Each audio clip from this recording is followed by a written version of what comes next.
नमस्कार, आप देख रहे हैं समाचार टीवी ग्लोबल। चैनपुर अंचल कार्यालय में आरटीआई का टोल जवाब में सिर्फ 4 दिन शेष। चैनपुर अंचल कार्यालय में लापरवाही या मनमानी जांच की मांग। चैनपुर संवाददाता। पलामू जिले के चैनपुर अंचल कार्यालय की कार्यशैली एक बार फिर सवालों के घेरे में है। पत्रकार अंकित कुमार लाल जब अपने पुराने आवेदन को स्थिति जानने कार्यालय पहुंचे तो उन्हें स्पष्ट जानकारी देने के बजाय अलग अलग कर्मचारियों के पास भेजा गया। कार्यालय के बड़ा बाबू ने रिपोर्ट अभिषेक जी के पास होने की बात कही, लेकिन अभिषेक जी ने रजिस्टर दिखाने से इनकार करते हुए आरटीआई के माध्यम से जानकारी लेने को कहा, जबकि पत्रकार द्वारा 24 तारीख को आरटीआई दाखिल की जा चुकी है और जवाब देने की निर्धारित समय सीमा समाप्त होने में मात्र 4 दिन ही शेष हैं। स्थिति तब और भी गंभीर हो गई जब आरटीआई आवेदन कार्यालय की फाइलों में ही दबा हुआ मिला, जिससे बाद में एक कर्मचारी को सौंपा गया। इससे यह सवाल उठता है कि जब आवेदन पहले से कार्यालय में मौजूद है तो समय पर जवाब क्यों नहीं दिया जा रहा है। कार्यालय में जिम्मेदारी तय नहीं होने की स्थिति भी सामने आई है, जहां एक कर्मचारी दूसरे पर जिम्मेवारी डालता है और अन्य कर्मचारी नया होने का हवाला देकर जानकारी देने से बचते हैं। सर्किल ऑफिसर से संपर्क करने पर भी संतोषजनक जवाब नहीं मिला। वे कार्यालय में मौजूद नहीं थे और फ़ोन पर उन्हें मीडिया से बात करने से इनकार कर दिया। बताया जा रहा है कि संबंधित भूमि विवाद पहले से ही सुप्रीम कोर्ट में विचाराधीन है। इसके बावजूद उसमें हस्तक्षेप किए जाने के आरोप लगे हैं। प्रशासन से मांग। पत्रकार ने उपायुक्त से मांग की है कि आरटीआई की समय सीमा के भीतर जवाब सुनिश्चित कराया जाए, मामले की निष्पक्ष जाँच कराई जाए, दोषी अधिकारियों पर कार्रवाई हो, अंचल कार्यालय की कार्यप्रणाली में सुधार किया जाए। निष्कर्ष। जब आरटीआई जैसी पारदर्शिता की व्यवस्था में भी देरी और लापरवाही दिखे तो यह आम जनता के अधिकारों पर सीधा असर डालता है। अब देखने वाली बात होगी कि प्रशासन इस पर क्या कार्रवाई करती है।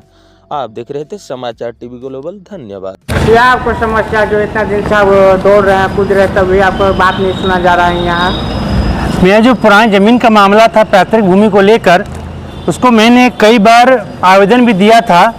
एक आवेदन दिया था हमने 25/60 को, 25/60 को एक आवेदन 24/6/2018 को दिया था। एक आवेदन दिया था मैंने 12/12/23 को दिया था। एक आवेदन मेरा गया था 1/4/24 को गया था। एक आवेदन 20/2/26 को गया है। इतना आवेदन देने के बाद ही मेरा जो है इसका कोई जवाब अभी तक उनको नहीं मिला है। जब मैं बड़ा बाबू से पूछा कि इसका जवाब कौन देगा, तो बड़ा बाबू कहें मुझे कि जाकर अभिषेक जी से बात कीजिए। अभिषेक जी पास इस बात को रखें तो बोले वो कि संतोष उरांव जी से बात कीजिए। संतोष उरांव जी के पास गए तो वो बोले बड़ा बाबू पर बात कीजिए। अब मैं भ्रमित यह हूँ कि मुझे जाना कहाँ है। जैसे लग रहा हो कि SBI बैंक में घुस गए हों और वहाँ टेबल नंबर 1 और 2 में हम घूम रहे हों एक अकाउंट खुलवाने के लिए। उसी तरह मुझे यहाँ भी लग रहा है कि वो गोल गोल घुमाया जा रहा है और यहाँ न जाने कौन सा खेल खेला जा रहा है कि पेपर का दौर में भी यहाँ मुझे जवाब नहीं मिल रहा अभी। जबकि इस पेपर के लिए मैंने कड़ी मेहनत से पेपर बना के अपने वकील साहब से लिखवा के सारा कुछ दिया था। तब ऐसी हालत हो गई है कि मैं इसके ऊपर कुछ कर भी नहीं पा रहा हूँ। यहाँ कुछ अधिकारी लोग का द्वारा यहाँ कहा गया कि सीओ से जाके मिले, तो सीओ से आपको बात हुई तो मतलब टेलीफोन के द्वारा से क्या वहाँ से सूचना प्राप्त हुई? सीओ साहब को भी हम फ़ोन किए थे। हम बोले कि कुछ मीडिया वाले लोग हम लोग आए हैं, कुछ बातों को लेकर पूछताछ करना है, कोई बात हमको रखना है। तो बोलते हैं कि मीडिया से मैं बात नहीं करता, करके वो फ़ोन काट दी। मुझे ताजुब ये इस बात की है कि चौथा देश का जो स्तंभ होता है वो देश को देश का सच्चाई दिखाता है, और यहाँ पर ये स्थिति है कि वो मीडिया से मिलना नहीं चाह रहे हैं। जो मीडिया सबको राह दिखाता है कहाँ गलती कहाँ सही हो रहा है। आपको क्या लगता है कि यहाँ का मतलब अधिकारी लोग का मिली भगत से सब ये खेल चल रही है?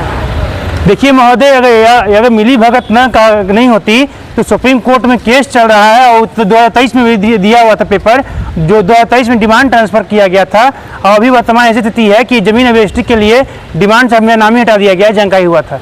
तो ये एक तस्कार है। सुप्रीम कोर्ट का भी एक तरह से यहाँ पर अपमान किया गया कि यही कह सकते कि चैनपुर अंचल कार्यालय का अधिकार इतना बड़ा हो गया है सुप्रीम कोर्ट से कि इनका संविधान ही अलग मुझे दिख रहा है अभी तक। यहाँ अंचल कार्यालय में आप कब आवेदन यहाँ के आप दिए थे? मैं आवेदन आपको 2023 से दे रहा हूँ। कब से यहाँ से आपको आवेदन देकर आपको भटकना पड़ रहा है, अधिकारी लोग का गोल चुनना पड़ रहा है? करीबन 1-1.5 साल हो चुका है, इसका कोई जवाब नहीं आया। अचानक यही जवाब मिला कि रजिस्ट्री के लिए आवेदन खुल गया है, आपको जो करना है कीजिए। कहाँ से आदेश मिला कि जो करना है वो आप कीजिए?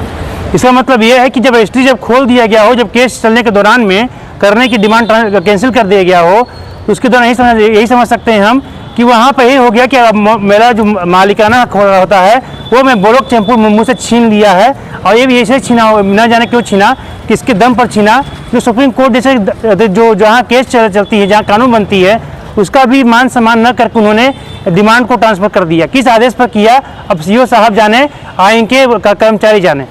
डीसी महोदया से क्या आप उम्मीद लगा रहे हैं? उपायुक्त महोदय से निवेदन है कि कृपया चैनपुर अंचल कार्यालय के जितने अधिकारी हैं, चाहे बड़ा बाबू हों, चाहे फिर अभिषेक जी हों, चाहे फिर संतोष चुनाव जी हों, चाहे यहाँ के सीओ और CI हों, सब पर एक बार थोड़ा सा इंक्वायरी किया जाए, क्योंकि यहाँ बहुत सारी चीज़ गलत हो रही हैं।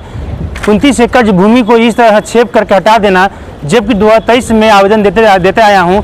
आवेदन मुझे लग रहा है कि इतना मैं फाइल भर गया है, मैं अब आवेदन मेरे घर में पड़ा हुआ है, 50-60 को आवेदन दे चुका हूँ यहाँ पर। अब इतना ही रिसीव मुझे ढूंढने में इतना मिला, तो मैं इतना ढूंढ कर आया हूँ। आज इसका पता करने से क्या प्रक्रिया किया गया, क्या इसका आदेश आया, तो मुझे यहाँ जवाब देने तक यहाँ लोग बहुत ही नकार रहे हैं, बोल रहे हैं कि छुट्टी हो गया, ये हो गया, वो हो गया। मुझे जहाँ तक अनुभव प्राप्त हो रहा है, यहाँ कुछ न कुछ गलत हो रहा है। उपायुक्त महोदय को यहाँ पर संज्ञान लेने की आवश्यकता है, नहीं तो ब्लॉक चैनपुर में गरीबों को कोई नहीं पूछेगा। कोई अधिकारी लोग के द्वारा आपको बताया गया कि हम 1-2 दिन का टाइम दिया गया है? जी हाँ, संतोष चुनाव जी बोले हैं कि मंगलवार को मैं आपको सारा एक आवेदन कर दे दूंगा, क्योंकि मैं उस कार्यकाल में था, तो मेरे कार्यकाल में आया था। क्या नाम हुआ? अंकित कुमार लाल। कहाँ से आप चल के आए हैं जो इतना भटक रहे हैं? जी मैं अभी अति अमितगंज से आया हूँ।